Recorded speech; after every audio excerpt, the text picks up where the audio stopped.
Hey everybody, I'm JJ Johnson. You're watching Reality Survival. And I just had enough time to refill the margarita, gather the eggs, and let the goats out because it's not whatchamacallit. It's not hailing anymore. So I thought I would jump back on here and do another chat on how will you make a living after SHTF.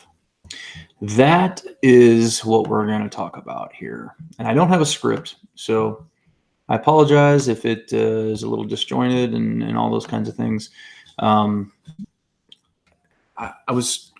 saw something the other day in a Facebook post or something like that made me think that maybe this would be an interesting thing to talk about, because I think a lot of people have this mentality about an SHTF or Tiatwaki, the end of the world as we know it, or whatever you want to call it. That, hey, what's up, DB? I'm back. They have this mentality that when things go south, or if they go south, that, hey, Glenn, that they're never going to come back again.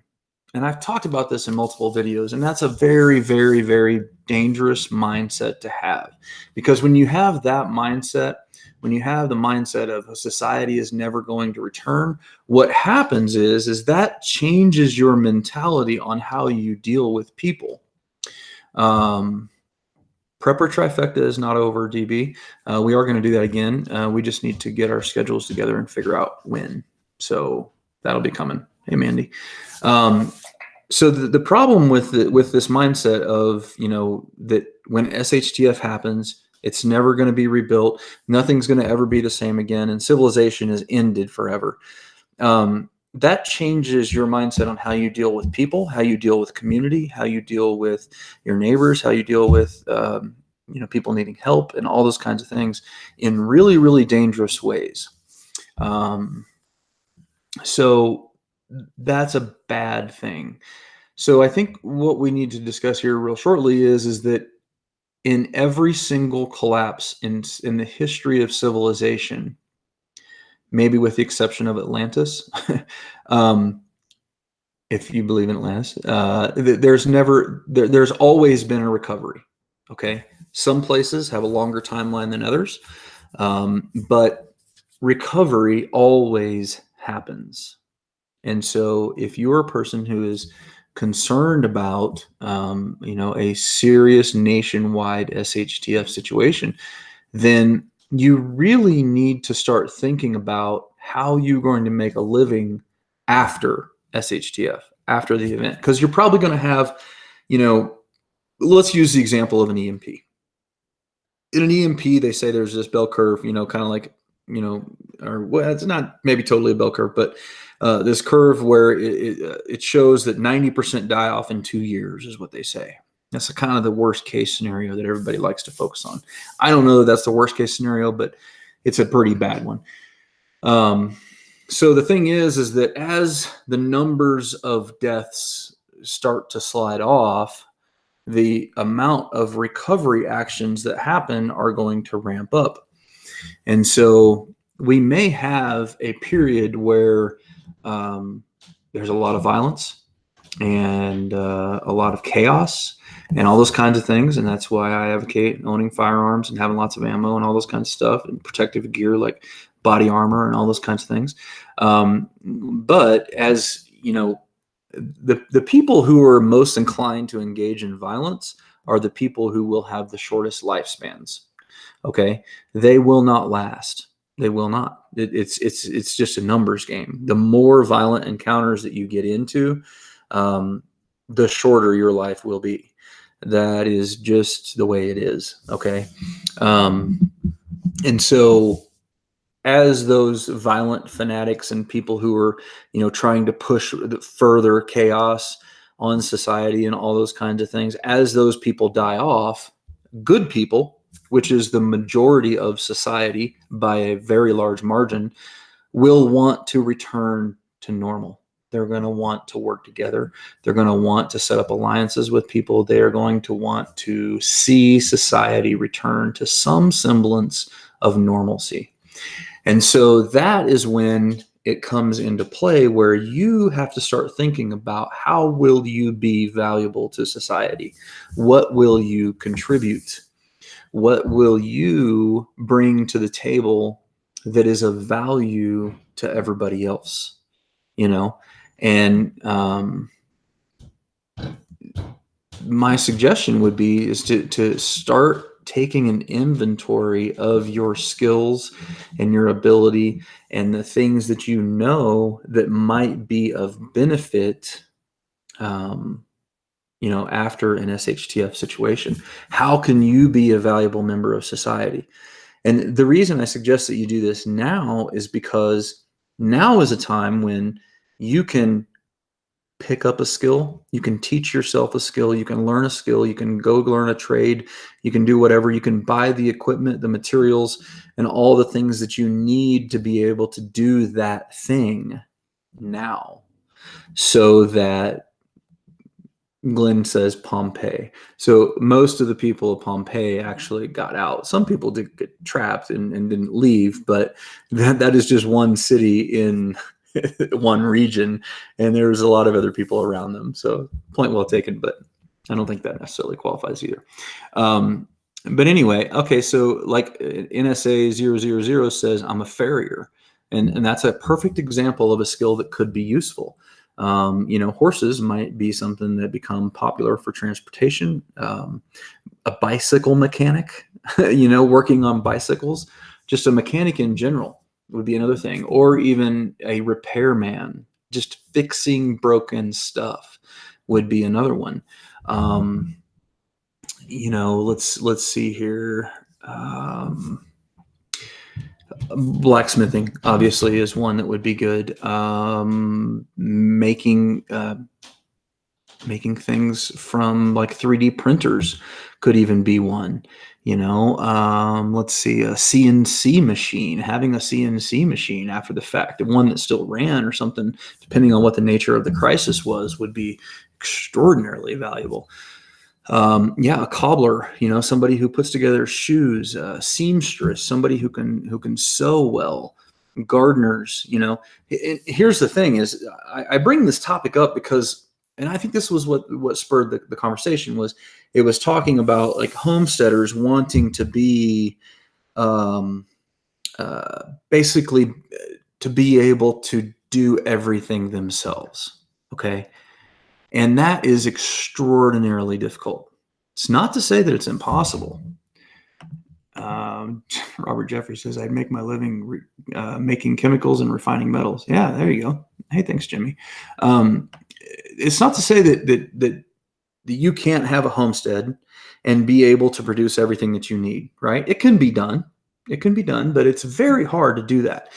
It's much easier to specialize in something and be very, very good at that specialty, and then be able to earn an income or earned through barter or whatever, all the other things that you need.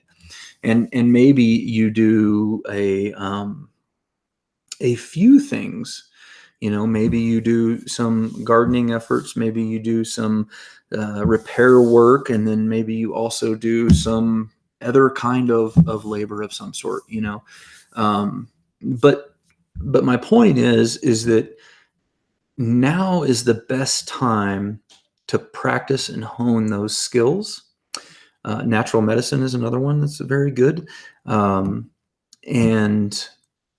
get the equipment and the material and the things that you need to do whatever it is that you're good at now, so that you have this additional skill. Because, let's just say, for example, if you are an information technology specialist or something. I don't really know. I was thinking of something that probably wouldn't be around after some kind of a collapse.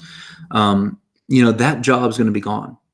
And whatever your job is, just whatever it is, put it in your head. Let's say that job is gone. What are you going to do now? And Dave Lombardo is your father. I don't know who Dave Lombardo is, but no, he's not my father. So yeah, and it says a still would be so valuable. So maybe it's brewing beer, right? Maybe you do a home brew set and you can make beer for people on a small scale. I mean, you could upscale that, the basics of brewing, and then you could sell that beer. That would be a good one. A still making, ethanol would be good, or making moonshine or whatever the case may be. Something along those lines, something that would be useful in an economy that is collapsed.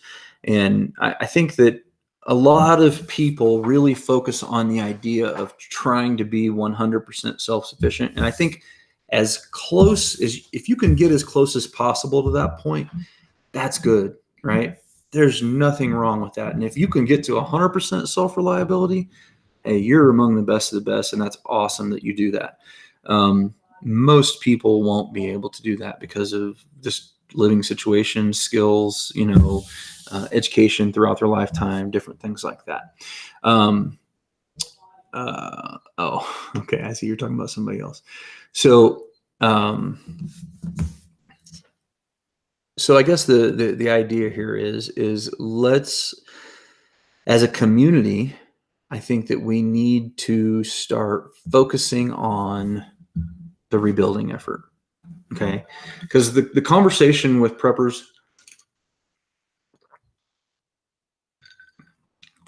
to this point has primarily been about what's going to cause the collapse,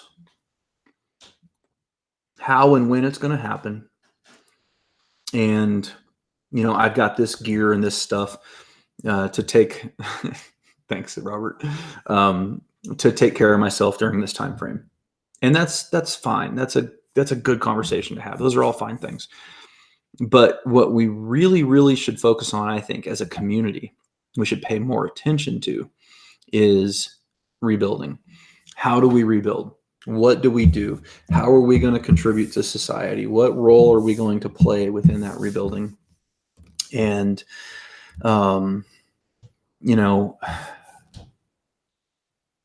what does rebuilding look like? Those kinds of things are things that I think that are going to be important to think about in the future. Now, here's the other thing, and here's part of the reason that I bring this up. A lot of preppers have issues with finances. They have issues with not being able to put away the kind of food that they want, not being able to get the kinds of firearms that they want, or the kind of training that they'd like to have, and all those kinds of things. And so they are looking for, or they're frustrated in their ability to be as good a prepper as what they think that they should be. And so my suggestion to you is take what we were talking about earlier, take what you are good at, whatever that may be, that interest, that hobby, that skill set that you would apply in a post SHTF situation to earn a living, and start doing it now. Okay. Start doing it now. Let's say if you would be a good blacksmith after the fact, then you should have blacksmith tools now. You should be going to craft sales and fairs, county fairs, and different things like that, and selling your stuff, your blacksmithing stuff, or your blacksmithing skills. You have an online store to do it, and those kinds of things. But if you're a seamstress, start that side hustle now. That way, you've already got the stuff. You already know how the business works. You know how to bid jobs. You know how much labor is involved with certain things.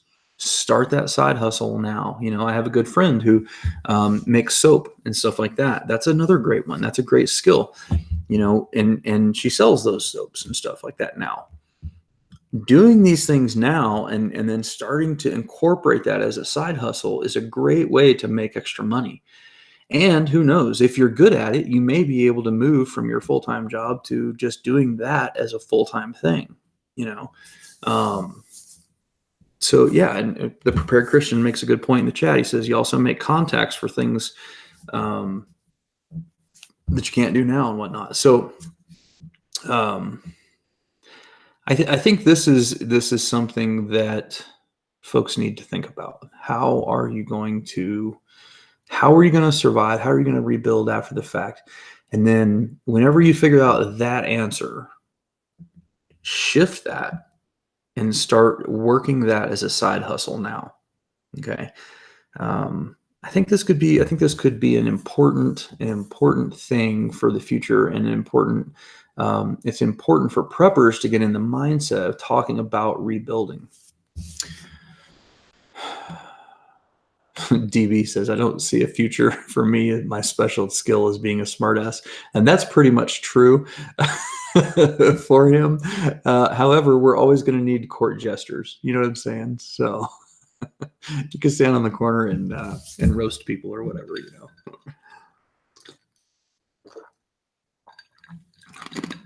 So anyway, that is my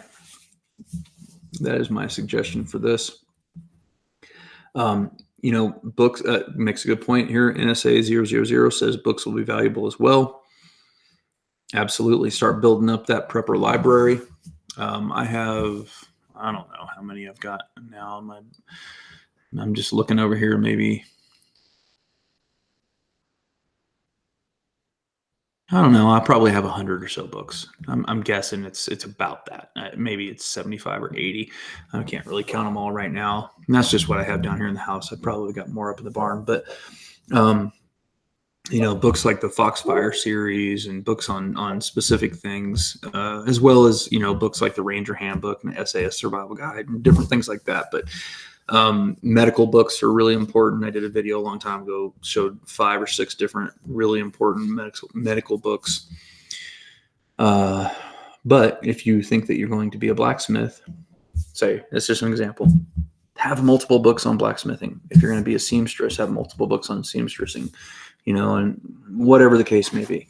You know, having those references all ready to go, and where you can take advantage of them, not only now but also after the fact, you know, it's really important. I think that's good.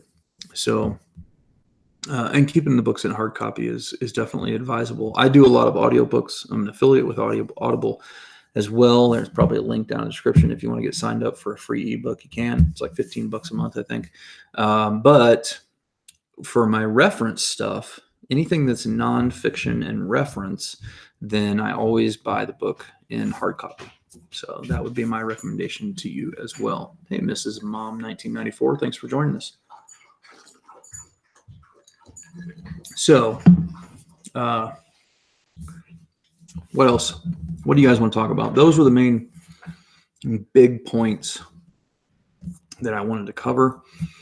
I think I have another topic that I want to talk about too, but I kind of want to save that for another video because it's really a different collection, different subject altogether. I'll throw it out just for you guys who are in the chat right now.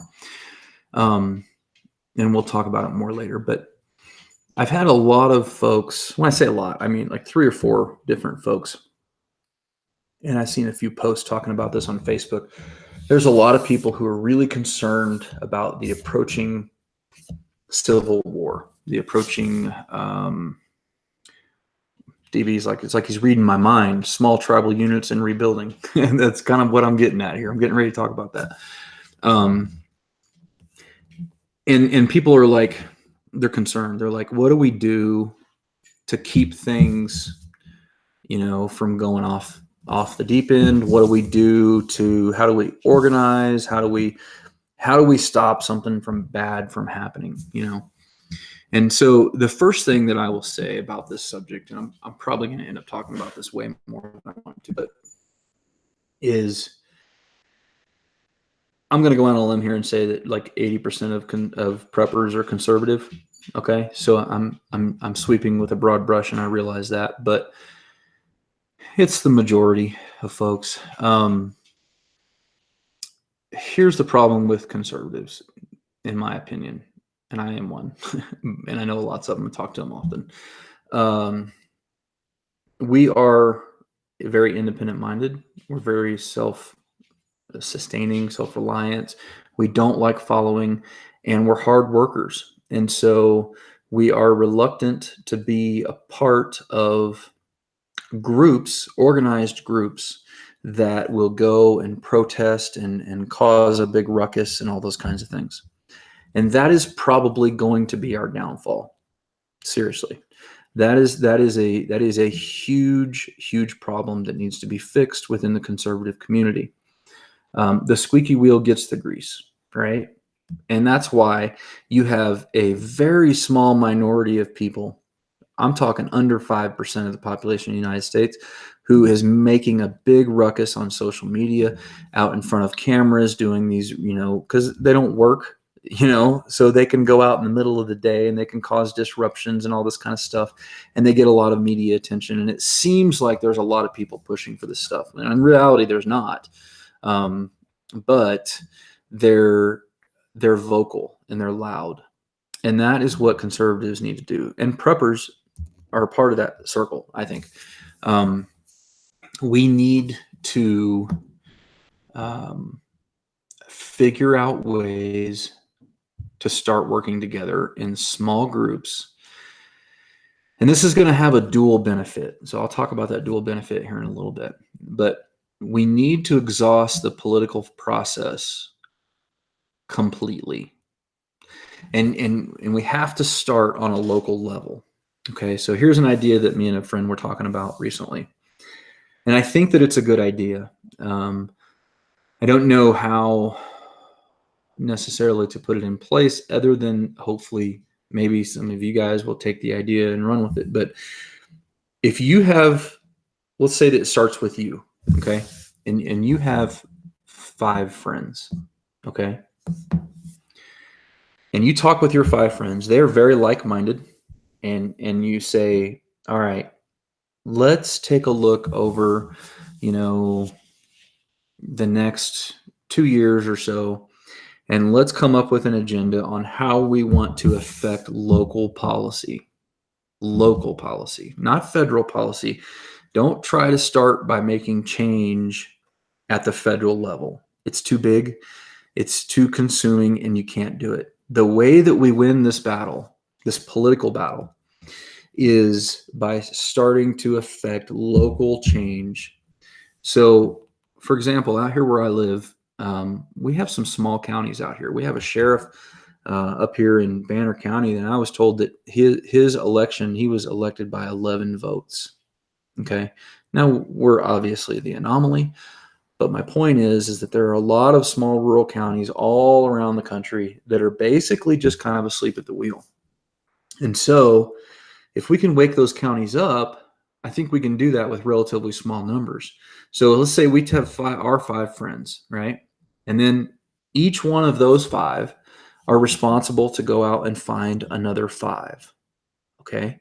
So, and the idea here is that you come up with an agenda and you say, look, when we come up to go rally for this thing, you guys all need to show up. Now, obviously, you're going to have to schedule it when people aren't working and all those kinds of things, because most conservatives have jobs. But, you can start making appointments with representatives. You can start making appointments with your elected officials, your county commissioners, and all those kinds of things. And then you can start pushing the political agenda in that area. Start waking them up and saying, look, we want something done. And then, so your second group of 5, they all go out and find 5 more people who are like them, who think like them, who agree with the topics that you're talking about.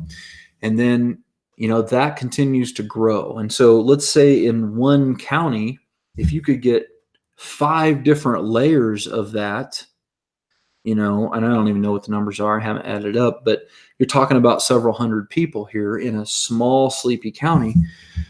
You can start to push the political agenda. You can start to make significant changes on a local level. Well, what does that benefit you? Well, what that benefits you is because then you start getting your local representatives, your state level representatives, you start getting their attention, and you start to get them to push things like nullification. Okay. So nullification on a state level is probably the only way that we can start to reverse the trend of federal overreach that we've seen, in my opinion. That's probably the only way we can do it. There was a law introduced recently in Missouri, I don't know if it's passed yet, that essentially nullifies all federal laws within the state and says that if any federal law enforcement officers try to enforce these federal laws within the state of Missouri, that they can be arrested. So, this is the kind of thing that I think would be important to try to on how to affect change.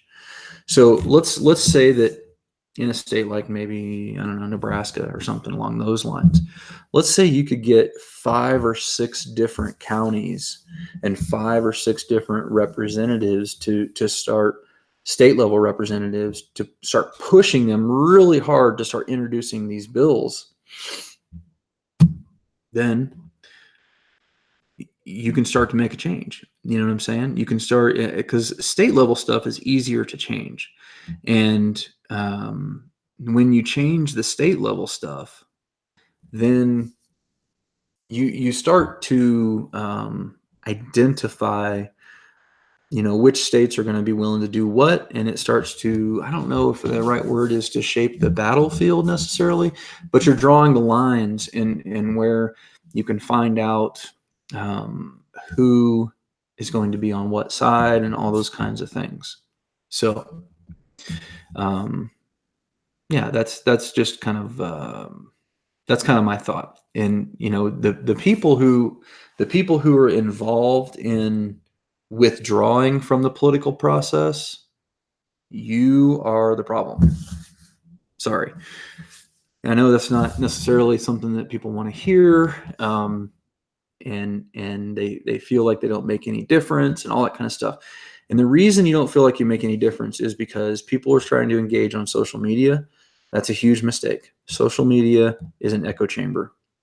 You have a bunch of conservative friends, and your posts go out to your friends, and you're saying the same things that they believe, and so it has zero effect. Zero effect. So if you think that you're a social media warrior and you're having an effect on society, you are wrong. All you are doing is serving to divide us even further, which is fine. If we're going to be divided, we're divided. That's okay. But it has never, there's nobody in the history of anything has ever changed anybody's mind on social media. All right. You have to start getting engaged locally. You have to start getting engaged with people that live around you. Face-to-face conversations are the only way you're going to change those things. And engaging with state officials in person, at demonstrations, in their offices, making appointments, sharing your frustrations and what you want to see. Be professional, be polite, and show them that you're serious about the issues and that you have solutions that you would like to try to make. Okay. So that is, I went way too long on this, and that was not, I really wasn't intending on actually talking about this at this time because it wasn't really fully matured in my head. But the idea of engaging in the political process on your local level is hugely important. And my recommendation to you is to go out and find 5 of your friends who can then find 5 of their friends who can then find 5 of their friends. And when you do that a few levels deep, you start to build a force that you can make political change with. But at the same time, you're also building an organization so that, let's say there is a disaster in your community, then you know that you've got all these people who are like-minded within this group, and you can call on them to help you. You could also establish, some goals for the people who are members of these groups to have, like having a year's worth of food, having, a year's worth of ammo, having a year's worth of whatever, so they can defend themselves and their community against something bad happening. So then you start to form a network of people who think the same way as you do in your area, and you can make change, right? Because the bottom line is that most people, we have informal alliances because of shared ways of thought, but we don't really put that into action very often. We don't really take that to the next level and engage in the political process. And that is hugely, hugely important. A lot of people like to talk about the forefathers and the fact that they rebelled and all those kinds of things. But what most people don't understand is that they engaged with the crown for more than 15 years, heavily, like constant communication, constant trying to get things fixed, constantly trying to get the process back to the way that it was so that they could get back to self-governance, which is how they were originally allowed to do when they came to the colonies. So 15 years of constantly engaging in the process before they got to the point where they decided to revolt and to get rid of the tyranny and all those kinds of things. So it's not an easy process, and I would suggest to most of the people in our community that most people are pulling back. They're not engaging. They're not being involved in that political process, and that's dangerous. It's really, really dangerous, because if you do it, if you go to violence before you have exhausted every political way, then you're wrong. So just my thought. All right, let me go through the comments here. I see some folks are talking. I have not had a chance to review anything because I was trying to kind of roll this out. Hey, what's up, Wreak Havoc? Let's see.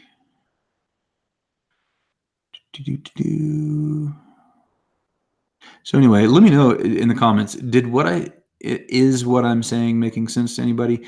Do you think that you could find a couple levels of people you can connect with? And if there was a mechanism to connect your group of 5 with other groups of 5 in your area, would you take advantage of that? Because I've thought about trying to put something together in a way that maybe would, online kind of thing, to be able to connect groups like that, but I'm not exactly sure what that would look like. So let me know if that's something that folks would be interested in.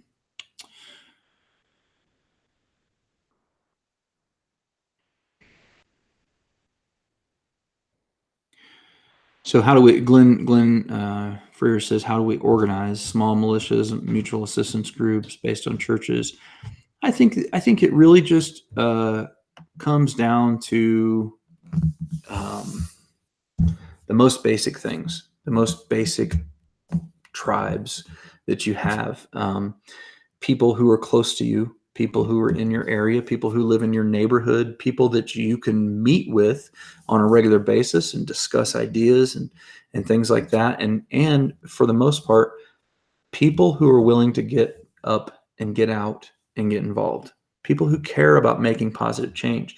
Find those people. It doesn't matter if they fit every bill that you want in your prepper group per se, because you're not necessarily inviting them in to be your prepper within your prepper group, but you're trying to get them involved in making a political change.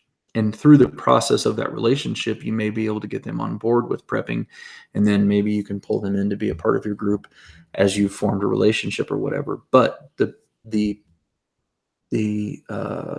basis for the relationship should be local political engagement. Local political engagement, getting involved with local politics. It's hugely important. Those people, when you look at the progression of politicians, it starts at local levels. Generally speaking, it starts at local levels. They hold local county offices, then they hold state offices, and then they try for federal offices. If we can start to train the expectations of the local county and state officials down here now, then in the future, our federal politicians, even though they may change over time and stuff like that, like politicians do, they will understand the forces and the people that are down here that are basically pushing them up the ladder, so to speak. So it's our responsibility as we the people to train them on our expectations, if that makes any sense. Hopefully it does. And if we're not doing that, then we're the ones failing. Okay, we can bitch about the federal politicians all we want, right? We can bitch about it, and we can say that they're corrupt, and they are. We can say that they're power hungry, and they are. We can say that all that kind of stuff. But if we are not individually calling them, setting up appointments, demanding our expectations, telling them what we believe, showing them through demonstrations, showing them through gatherings, showing them through email campaigns and telephone call campaigns and all those kinds of things. And anytime any legislation comes up, if we're not actively, fully engaged in the process, it's our fault. Okay. Let's see. Oil on the planet is very low. No, it's not. Sorry, it's just not golden coin 100. Really not. There's actually several reputable studies out now that suggest that oil is a renewable resource. Yeah, I know, it's crazy because we've been told forever that it's fossil fuel and it's not coming back and all those kinds of things. And there's actually a lot of studies that suggest that's not true. Okay. So the free man says, you can't stop civil war. Your job is to survive the transition. My 2 cents. Okay. I agree. I agree that is your job to survive the transition. I also agree that it's your job to try to keep the Civil War from happening. To do everything that you can. That way, if and when it does happen, you can sleep at night and you can say, I really did try to do everything that I can to stop it. If you don't, then you were just part of the problem. All it takes for evil to triumph is good men to stand by and do nothing. Something along those lines. Let's see.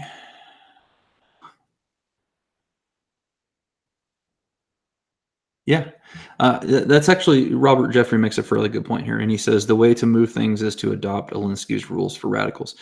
I don't agree with all his points in the way to make change. However, I will say that having a plan and changing the system from within, which is what his plan does, is the way to go about it, right? But you have to be involved for that to happen.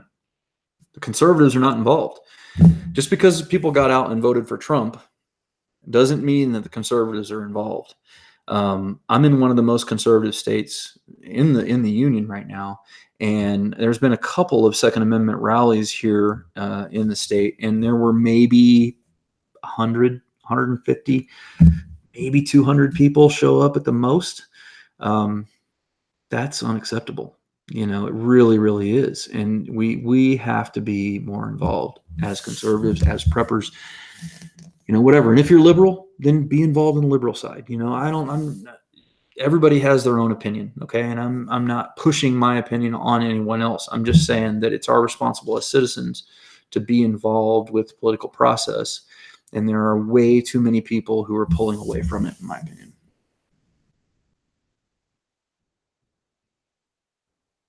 So DB says, there are 6 houses in my neighborhood that I feel confident I could walk to in a bad situation and say, let's band together. Okay. Take those 6 houses, come up with an agenda, get them to get 5 of their friends, each one of them. Now you've got a fairly sizable group. Go out, start demonstrating, start doing stuff in person. You know, that's what I'm talking about, man. I mean, it's important. It really is. Boy, golden coin 100 is really worried about the oil. It's funny.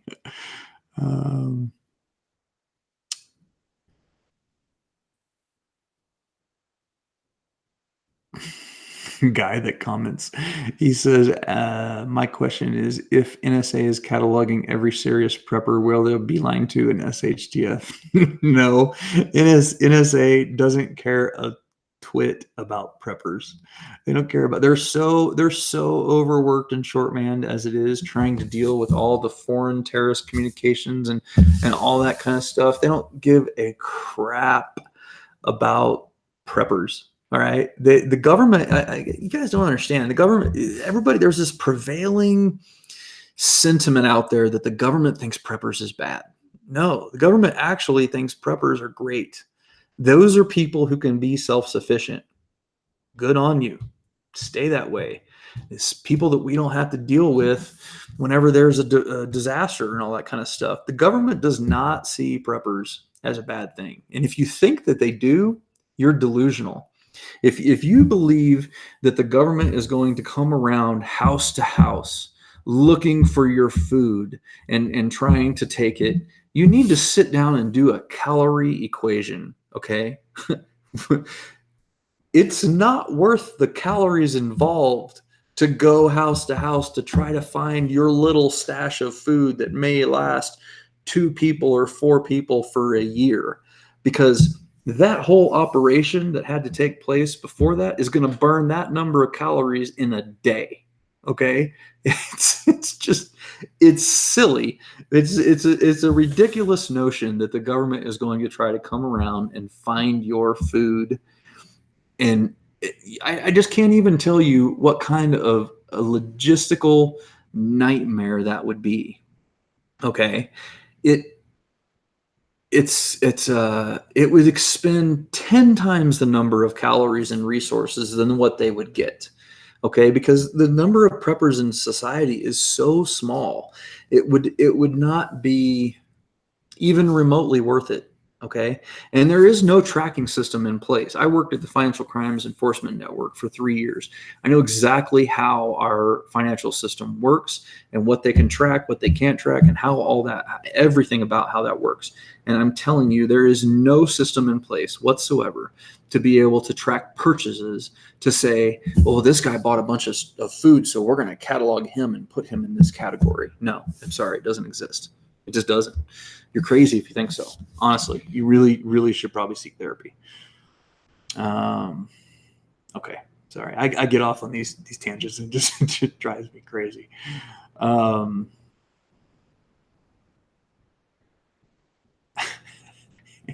Golden Coin, you're cracking me up, man. Oil is almost gone. I'm assuming there must be some conspiracy websites that say that we're almost at peak oil. You know what? We've been talking about peak oil since the 1960s, I think. Yeah, and we're still not there. Oil production has continued to ramp up and up and up ever since there was the peak oil crisis back in like the late 60s or early 70s, whenever it was, and we continue to still have plenty of oil. I'm not opposed to transitioning away from oil, and we've made a good start on it with a lot of the renewable projects and all those kinds of things, but there is nothing to suggest that the oil is gone. And I would love for you to throw a link in the chat to show me a credible source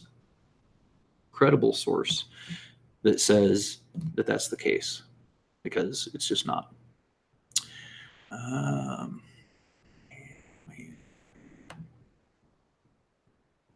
Sorry, I'm still trying to make it through these comments here. You guys comment a lot,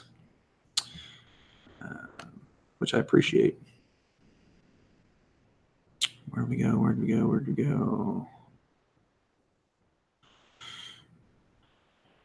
Warning people of impending doom.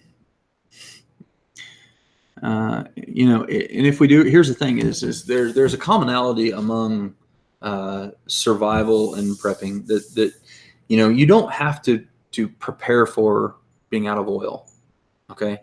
Because you survive that crisis the same way you survive any other crisis.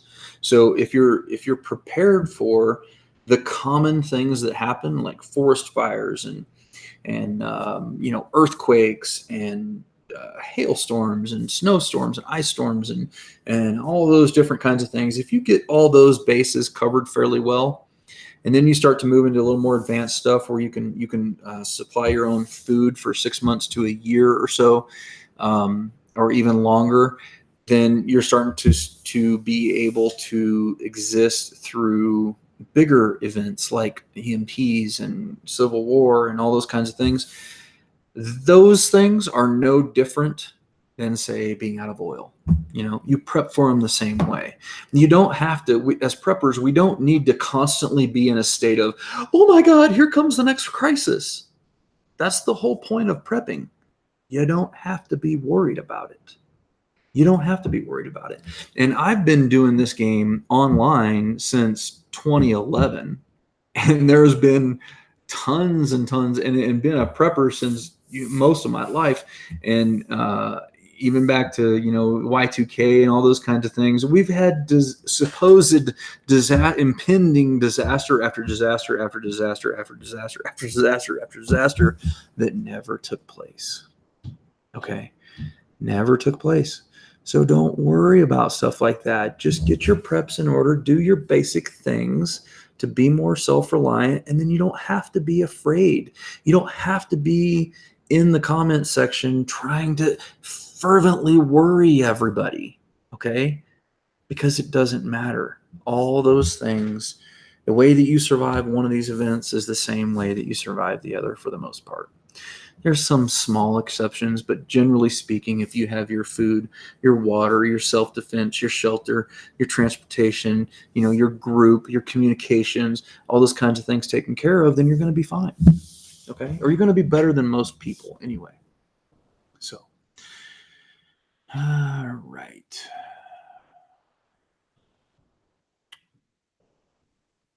I'm just checking that we're trying to get through the rest of the comments. Hey, 84 Green Bear, thanks for stopping by. Seether, we're going to do another prepper trifecta sometime soon. We just got to work it out between us on the time and date. We've been a little bit busy with different projects and different things, and hopefully we'll get another one shortly, and we'll let you know when we do for sure.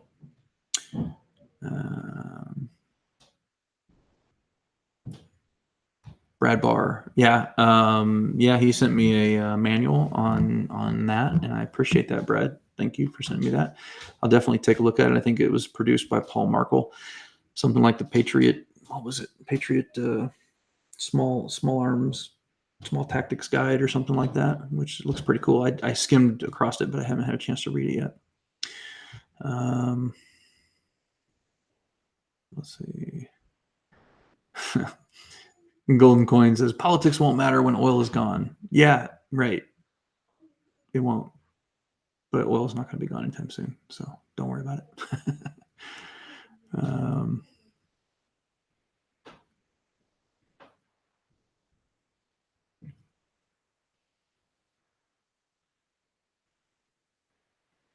Yeah, I would disagree with you, John. He says it's completely useless to engage in politics. I agree with you on the federal level, okay? And I think I explained that in my little rant earlier. On the federal level side of it, it is useless, okay? Because it's too big of a machine to make a change. What we have to do is we have to engage in politics on a local level, local city, county, and state levels, so that we can make changes within our own state here. That is the key, in my opinion. Just my opinion. I might be wrong. I'm not saying that I know everything. I just think it's our responsibility under the Constitution that we, the people, make it known what our wishes are to the politicians. And sadly, conservatives don't do that very well. Okay. Well, you guys are typing up a storm in here.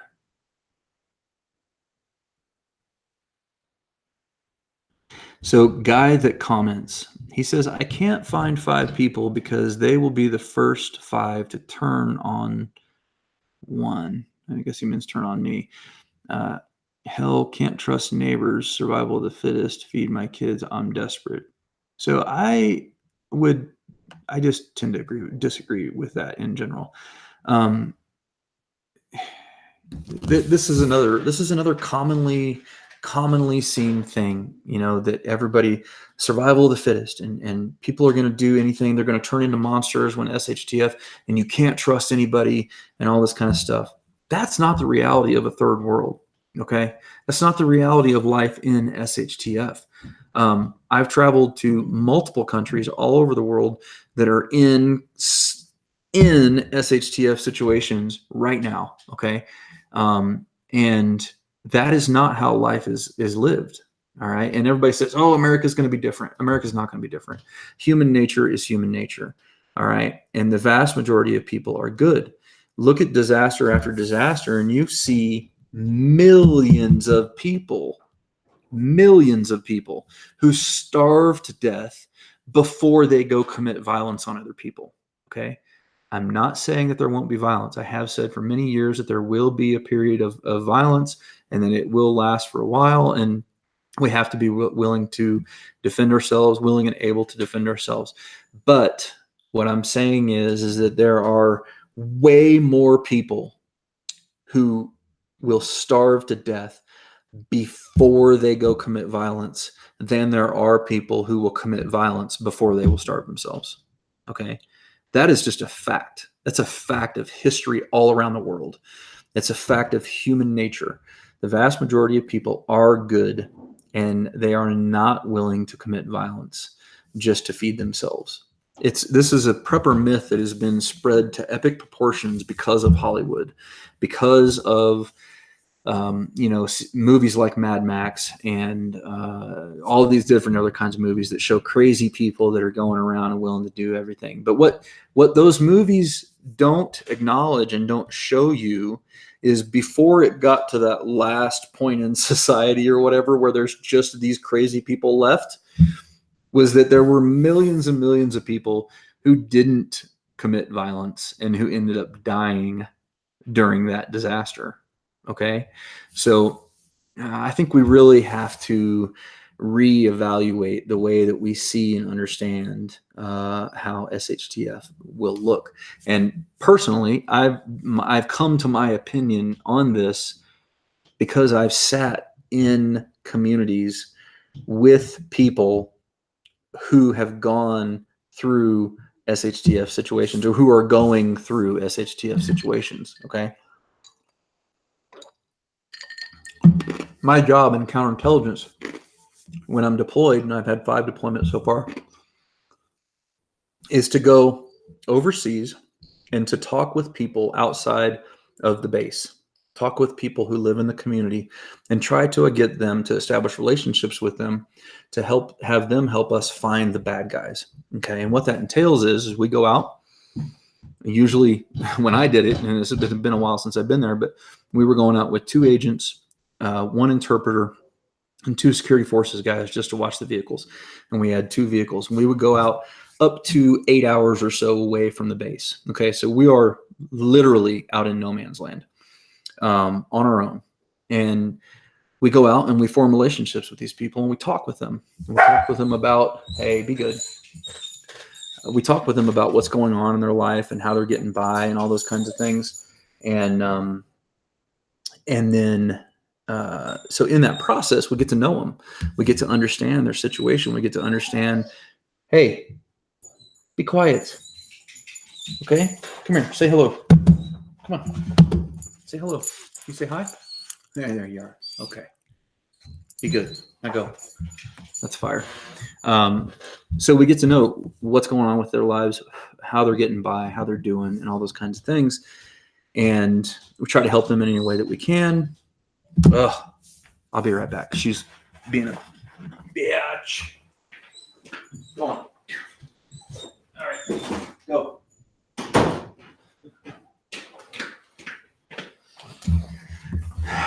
So in the process of doing all that stuff, what we learn is that the tribe is everything. If you don't live in a tribe, if you don't coexist within a tribe, you just don't make it. That's you have to find people that you can trust. You have to find those 5, say, that are like-minded. And if you can't do that, and I'm getting back to your comment here, guy that comments, if you can't do that, then you maybe need to look at moving. Maybe you need to find a better community, If you're in such a bad community that you can't find anybody who shares your values and your goals and all those kinds of things, maybe it's time to move, you know. And if that's not possible, then maybe it's you. And I don't know you. I'm not saying that it is you, but the vast majority of people should be able to find 5 friends that they can count on. Okay. If you're a normal, rational human being and you don't have any very strange or odd tendencies or anything like that that tend to push people away, you should be able to find 5 people. And I would just encourage you to try to do that. And I would try to find folks who are like-minded. Okay. Okay. Gosh, I don't like the way this chat does this. Whenever I stop it on and talk on a point, it takes forever to get back to it. I see your comment, Yoder. I'm going to get to that in just a second. Okay. Holy cow, you guys are busy in the comment section today. All right. All right. Cat Lover, what's going on? Okay, so Cat Lover says, I'm new to prepping. How long will bottled water keep in plastic bottles? Cat Lover, bottled water in plastic bottles will last as long as the bottles last. Okay, so it doesn't go bad, provided they're not leaking. If they're leaking, then that's your problem. That's usually the first point of failure. But with modern bottling practices and all that kind of stuff, bottled water will last forever as long as it is the packaging is intact. Okay.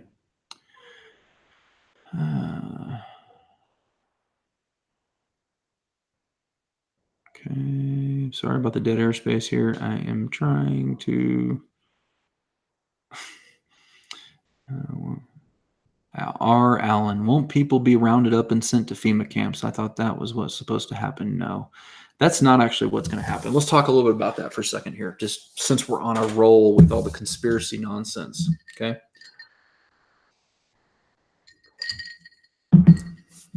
FEMA camps happen for short-term disasters where people need, like let's say there's a hurricane, they have to have a place to go to. Okay. Those things happen. They're temporary, very temporary in nature. Permanent FEMA camps don't exist. All right. They never have. There was one website that put out this map that showed all these different places where these FEMA camps are. None of those places were real. It was completely fake. And so now everybody, all these other conspiracy sites have taken that map and taken that thing, and they've regurgitated it multiple times into this huge internet lie that says that FEMA camps exist. Well, let me tell you, they don't. And let me tell you what would actually happen in a nationwide disaster. Okay. In a nationwide disaster, the government, the federal government, is concerned with one thing. Okay. One thing and one thing only: continuity of government. That is it. It's all they're concerned with. They are concerned with maintaining their hold on power on the civilization. Now, what does that mean? That means that they have to focus on infrastructure and utilities, and the military being able to support itself and to be able to run and defend the borders and to ward off foreign invasion. Okay, those are the primary things that are entailed under continuity of government. And you can look this up. There's a lot of continuity of government stuff that's out there, and it's totally unclassified, and you can take a look at it.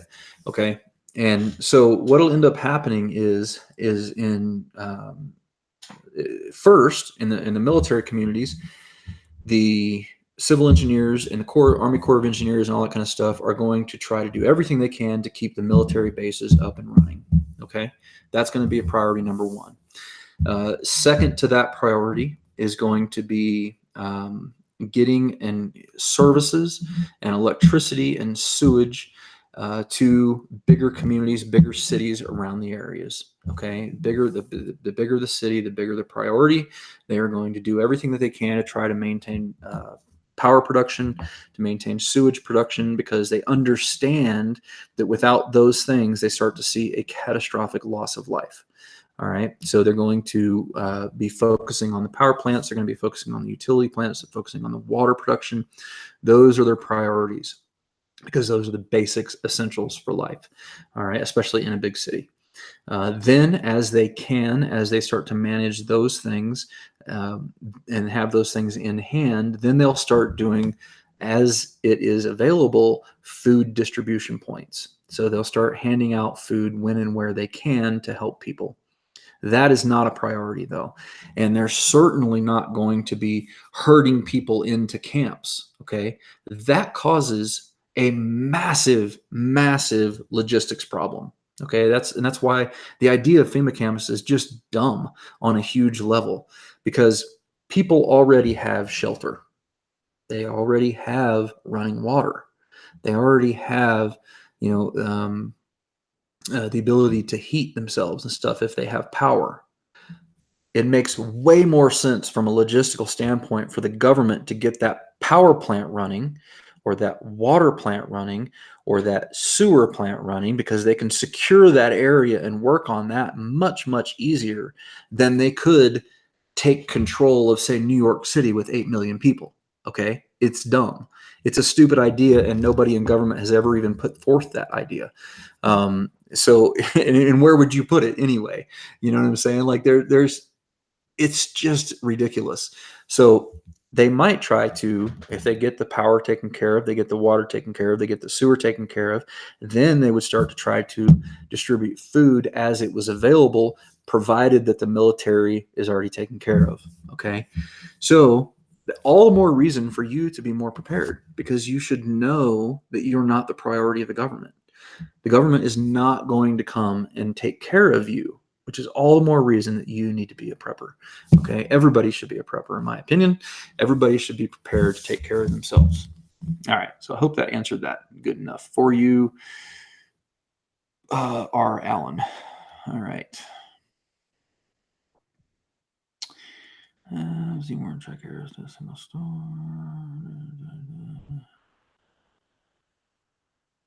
Trying to skim this as quick as I can, guys. Sorry about that.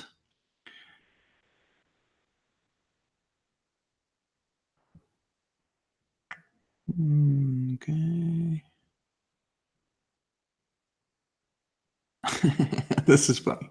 So Sullen MGTOW says, don't listen to this guy, because we all know that the government has more weapons and guns than citizens do. If what he's saying about food is true, then why has there been mass gun confiscation? Okay. First off, the government doesn't have anywhere close to the number of weapons that the United States citizenry has. All right. You have a total, we're talking all in, of about 2 million troops. Okay. That's Guard, reserves, the whole gamut. Law enforcement officers even thrown into that category. That's everybody. All right. 2 million. You have more than 100 million gun owners. Okay. 100 million gun owners. And there's more than 1 trillion rounds in the hands of citizens. So the idea that the government has more ammo and weapons than people is just silly. It's silly.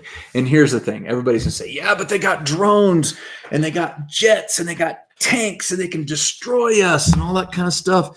Yeah, they could, if they want to lose control of the citizenry. Okay. The fastest way to start a civil war is to attack your own citizenry. You start a civil war, you're going to lose power. Okay. They're not going to do that. They want to maintain power. The only thing that politicians want is the status quo. Period. Status quo. They're winning as it is. With the status quo, they're in charge. They make the decisions. They're winning. They get the money. They get all the power and circumstance, pomp and circumstance, and all that kind of stuff that they want. All right. They don't want to change a thing. They want you to be fat, dumb, and happy, paying taxes and asleep at the wheel. They want you thinking that there's conspiracy theories and all kinds of nonsense because then you're essentially shunning yourself from society. Nobody takes you seriously, and then you're pushed off to the side. So, it just is what it is. The government has far less weaponry and ammunition than the people do. All right. The sky is not falling, actually. Right now, we live in the best time in history in almost every measurable way. Yes. Thank you, Clint Torres. He says there simply isn't enough military and police to pacify the country. And that's actually 100% spot on. Yeah, that I just can't agree with that more. I did a video talking about that. I'm talking about martial law nationwide. We don't have the troops or the numbers to be able to implement any kind of martial law in even more than probably 5 or 6 big cities. Maybe stretching it would be 10 big cities, and that would be really loose. It wouldn't even be total control. Okay, that would be the max. Don't talk to me about the UN, because the UN only has 87,000 or so troops, and the United States funds all of it pretty much. NATO has about 2 million or so, and most of those countries can't even transport their troops outside of their borders. So don't talk to me about them either. I mean, there's 2 militaries in the world that are really of any concern to us from a invasion standpoint, and that's China, who actually is not our best friend, obviously, but then in India, who we're pretty good allies with. They have sufficient numbers and ability to transport themselves, and that kind of thing. But, like Russia, people always talk about Russia's military is like half of the size of ours, not even close to being able to do anything of any significance aside from nuclear war or whatever. And even then, stories that I've heard is most of their stuff is not even able to launch. So because they have a poor maintenance, they don't do the stuff that they're supposed to do to maintain their missiles and stuff. So I wouldn't worry about them at all. Absolutely. Mark says the more you prep, the less you stress. Amen, brother. Amen. Y2K didn't happen because programmers worked their butt off to prevent it. Partially true, but is also partly just that it wasn't that big of a threat. Okay. Yeah, food stamps and not working is probably a bigger threat to most things. Okay, Yoder. Finally, to your comment here. I still have a way long way to go. I'm sorry, guys. If SHTF, what does your group do? Do they gather at one location and watch each other's back, or will you remain at your own properties and try to defend a small region? So basically, if it gets to the point where people feel unsafe, the folks in my group know that they can come here at any time. Okay, they can come to my place, and I live in an area that is fairly defensible, and that is on purpose. When I was looking for this property, I looked for a place that would be somewhat defendable. Also looked for a place that had a lot of neighbors in it who are like-minded, who were very much into the same kind of lifestyle. Okay, and that is where I live. That's the reality for me right now. So I don't think that there would be any issues. I don't recommend that anybody leave their home until they feel that it's so unsafe that they have to move. And I have about 24 folks who would probably end up consolidating here, and then we would, try to defend this area. And this area, what I mean by that is we have about a 1 mile by 1 mile section that I live in that I believe that there would be almost a complete consensus to how we would deal with the situation here. So, all right.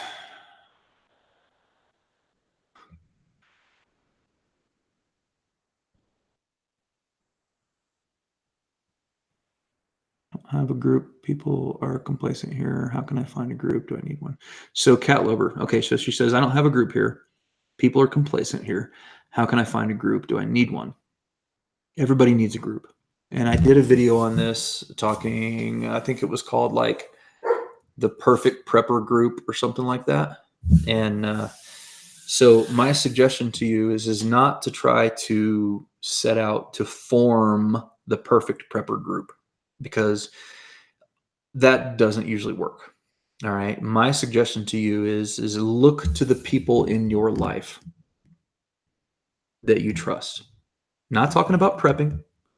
I'm talking about the people that you trust, the people that you love, the people that you're friends with, the people who you can identify with on a common level, and look for people who've gone through struggle, who've dealt with adversity, some form or fashion, um, and put those people in your group.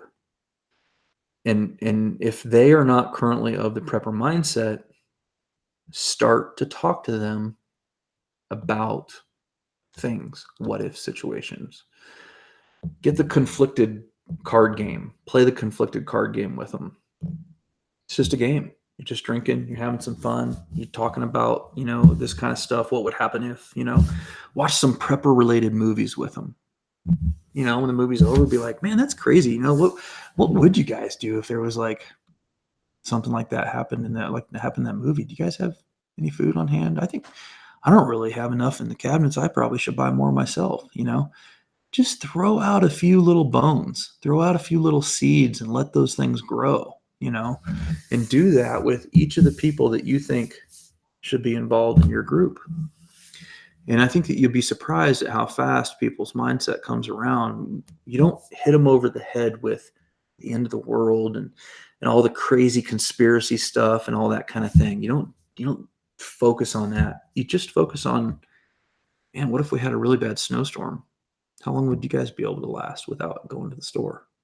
But if there was a forest fire, are you guys able to be ready to move out of the house real quick if we needed to?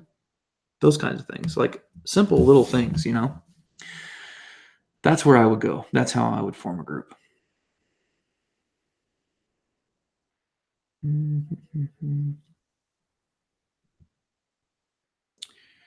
Okay, I'm just checking the comments again.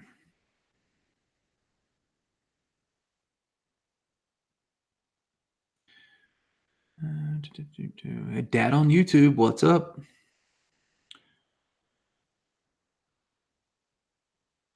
Sorry, I am doing my best to get through this as quick as possible. You guys just talk a lot. Okay. So if you have any more questions, go ahead and throw them in. Billy Board says, I'm coming down from my coffee bar high that I ate earlier. That's funny. Coffee bar high. Throw them in caps, and I'll try to get to them before I go.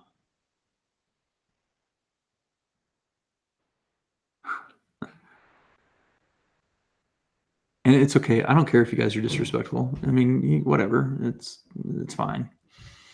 No problem.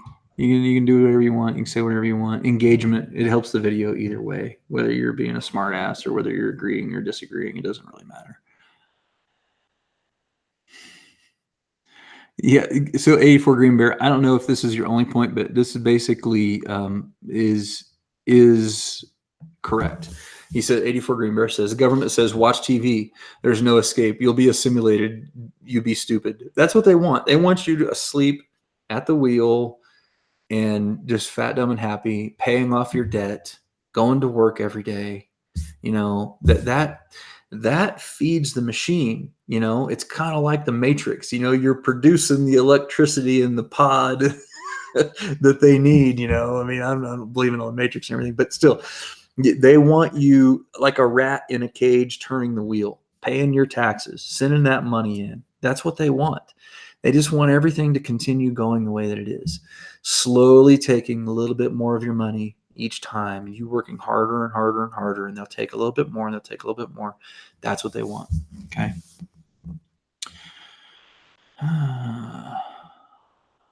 Can't stop weather war.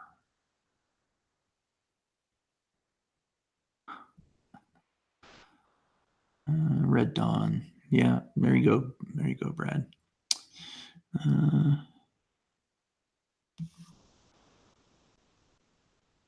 They are. So Billy Bird makes a good point. Okay, I want to say this.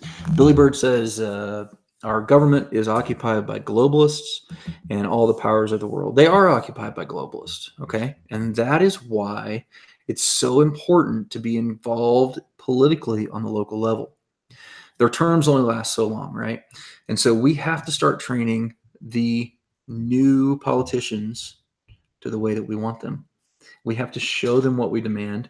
We have to show them that we're serious. We have to show them that we're organized. We have to show them that independence and freedom is the way to go. We have to train them up right so that when they serve, when they move up the political chain, that they won't be the globalists and that they'll understand that there is an existential threat at the base grassroots level that says if you don't follow what we tell you to follow, there will be problems. It's not a physical threat. It's not an actual physical threat. It's an existential threat. It's knowing that there are all these people down at this level who believe fervently in these values. Okay. They have to know that we're serious, that we're organized, and that we believe in them very, very seriously. Okay. If we don't organize, if we don't do that, then they won't believe it. They think we're silent. They think we've fallen asleep, and they think that we're not there. Okay. All right.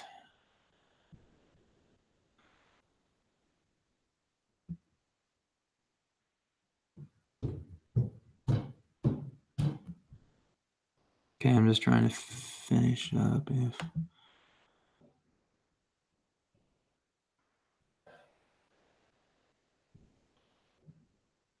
All right, I don't think I'm going to be able to get through all of them here, but I think I got through most of them. So, if you guys don't have anything else, then I'm going to end this up. So Billy Bird makes another good point. Sorry, Billy Bird. You keep getting me on other topics that I didn't necessarily mean to talk about tonight. And he said that would work, JJ, except the control of our children most of their lives in schools. So, I agree that there is a concerted effort to impose liberal ideology in the school system. That is why my youngest and for a while my older one were homeschooled. Okay, and is now in a Christian school. It's a very small Christian school, only about 5 people in his class, whatever. But because I want to control the values that they have that are instilled to them through the educational process. And so I would also encourage people to say, I'm not going to send my kids to public school. I'm going to pay whatever it takes to put them into a private school, put my money where my mouth is. That's what we do. And that's what I recommend you do. And if you can't afford to do that, that's fine.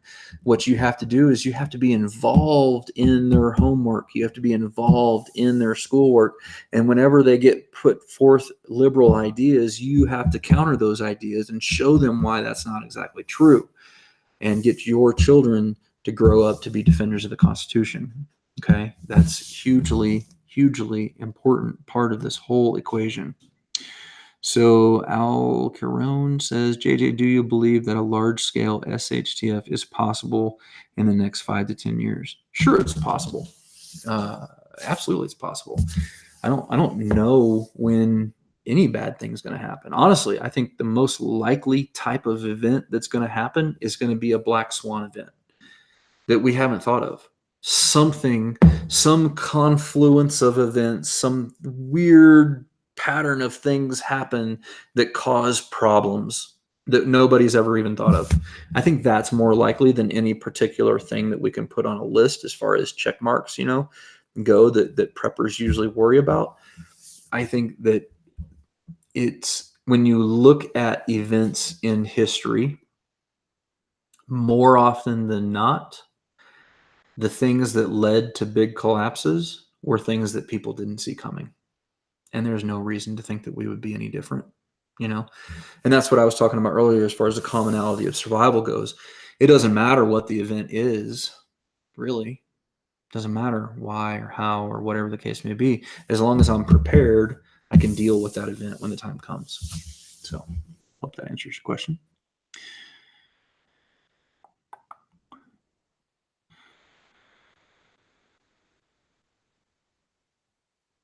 Yep. 84 Green Bear says, I encourage those that can to homeschool. I agree too. Matthew says, WTF. I don't know why. I don't know why I said that, but he did. Maybe he can tell me. So anyway, yeah, I think we talked about way more than I thought we were going to, which is cool. There's a couple of topics that I wanted to cover for a long time anyway. So anyway, we're gonna wrap this up here with what did we start out with? Geez, I don't even hardly remember. Number one, find your skill. Find your thing that you're going to do to survive after SHTF. Put that into practice. Get the stuff that you need to do it. Become an expert at it now. Start a side hustle. Use that income from that side hustle to add to your preps so you can be prepared for whatever happens. Okay? Be more self-reliant. Then find your 5 people. Convince them to find 5 other people. And convince them to find 5 other people individually. And build a network of people who are like-minded, who think like you, and start trying to affect policy on a local level. Cities, counties, states. Okay? That has to happen. That's important. All right? And then stop worrying about all the nonsense. Stop worrying about the FEMA camps and how the big bad government is going to do this or that or whatever the case may be. If you are engaged in the political process, if you are engaged, you will be showing them that there is an existential threat, and you will prevent those bad things from happening if they ever were going to, which they weren't. But be involved. All right? Okay. Molly. Come here, Molly. Say hello to everybody. Molly, come here. Come here. Come on. Come on. Come here. Come here. Come here. Come here.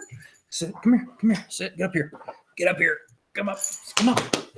Come on, Molly. She won't get up here. She's too big. All right. Jeez. She's all panting like crazy. All right. Anyway, I'm done. And yeah, you guys have a good night. No more live streams for me tonight, I don't think. I'll talk to you guys later. As always, I definitely appreciate it when you click the thumbs up button or the thumbs down button. It's all engagement. I don't really care one way or another. And I'd always do appreciate when you guys use the links. If you go to Amazon.com, or no, not Amazon.com, realitysurvival.com, look over on the right-hand sidebar. You'll see some ads. They're over there. All those ads are our affiliates. If you click on those ads to get to Amazon or PSA or REI or Sportsman's Guide or wherever the case may be, and you do your shopping through those links, that helps out the channel. We definitely appreciate that. Anyway, guys, I will talk to you later. Don't forget to live 6 Ps. Proper prior preparation prevents poor performance. Stay safe, guys.